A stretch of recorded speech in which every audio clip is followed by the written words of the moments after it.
Well, some new information now and a major development in the war on terror. The Pentagon announcing a military airstrike took out a senior al-Qaeda strategist in Syria.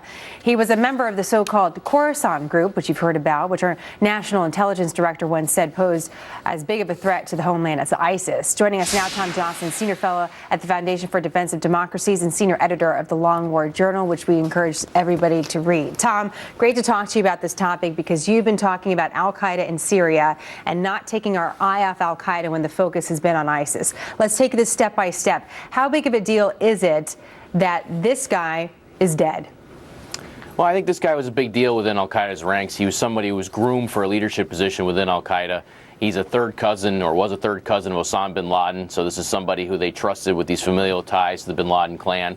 And he's somebody who could bring in the big bucks from Gulf donors because of those familial ties to the bin Laden clan. And so it's a big deal he's gone. Now, I would caution here, the U.S. has been very good at killing individual al-Qaeda commanders and leaders. We've been terrible, unfortunately, at coming up with a strategy to contain al-Qaeda's guerrilla army. And that's really the problem here, is that while this is a great kill for the U.S., and it's great that he's been taken out, al-Qaeda still has a guerrilla army in Syria totaling more than 10,000 fighters easily, and there's no strategy in place right now to combat that army. We hear a lot about Russia in Syria, Iran in Syria, Assad in Syria, ISIS in Syria. We don't hear a lot about al-Qaeda. Why? There's really a skew or bias in the reporting, I think. You know, I've said over and over again, everybody's obsessed with ISIS. Well, let's go back to July of this year. Remember, the train and equip program from the Pentagon was going to build this rebel force that was going to be capable of combating ISIS. And it wasn't ISIS that really led to that program being shuttered. It was al-Qaeda.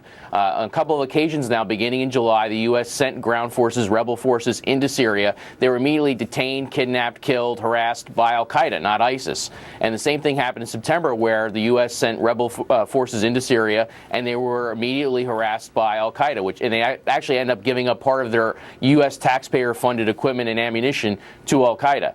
The bottom line here is that al-Qaeda has a very different strategy for waging its war and for sort of inculcating itself in these insurgencies. They're not as loud, or they don't advertise themselves quite the way ISIS does, but they're still just as deadly, and in fact, in some places, they're more deadly. What is their goal in Syria?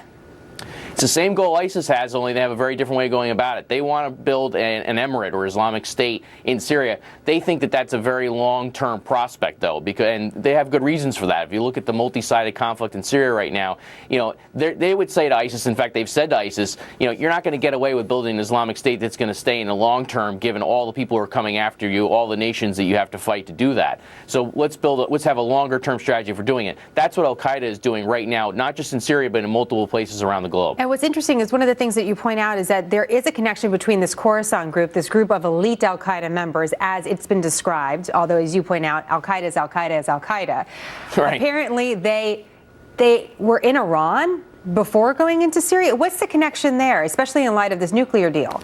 This is one of the strangest relationships in all this. Actually, 2 or 3 of the top guys who led this Khorasan group for al-Qaeda in Syria previously ran the Iran-based network for al-Qaeda. And this is a network that exists on Iranian soil. It's based in Tehran and a couple other cities inside Iran. And according to the Obama administration itself, this network exists under a deal or an agreement between the Iranian regime and al-Qaeda's senior leadership. And this is now, right, Tom? This isn't years ago. This is happening right now as we speak.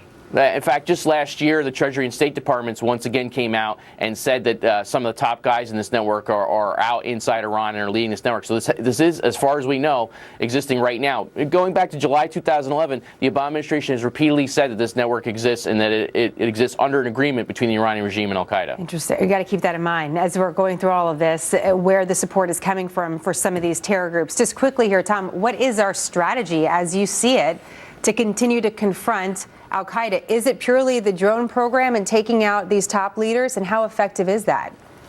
There is no strategy for combating al-Qaeda. It's really purely tactical at this point. It has to do with drone strikes and other commando operations to take out select known al-Qaeda leaders. Meanwhile, there is no strategy to combat its actual insurgency or guerrilla army.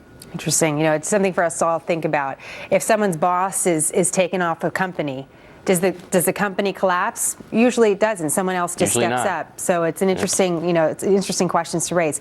Tom, always great to see you and rely on your expertise. Thank you so much. Oh, thanks, Jenna.